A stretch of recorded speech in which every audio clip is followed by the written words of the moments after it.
A large crowd was following Jesus, and in the crowd a lot of women were crying and weeping for him. Jesus turned to the women and said, "Women of Jerusalem, don't cry for me. Cry for yourselves and for your children. Someday people will say, 'Women who never had children are really fortunate.'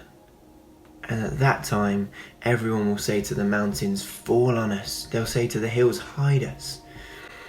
If that can happen when the wood is green, what do you think will happen when the wood is dry?" 2 criminals were led out to be put to death with Jesus.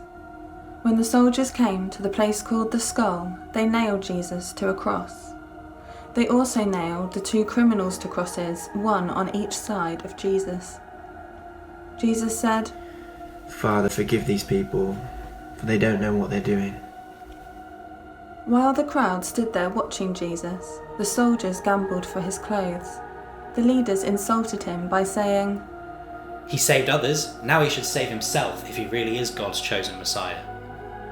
The soldiers made fun of Jesus and brought him some wine. They said, "If you're the king of the Jews, then save yourself."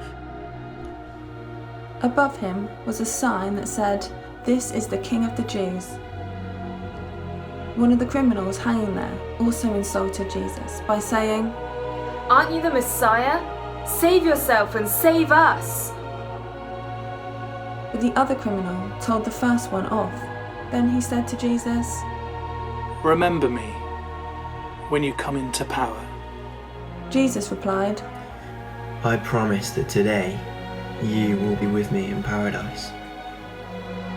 Around noon, the sky turned dark and stayed that way until the middle of the afternoon. The sun stopped shining, and the curtain in the temple split down the middle. Jesus shouted,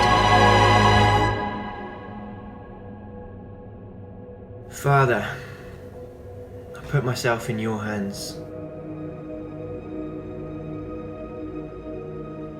Then he died.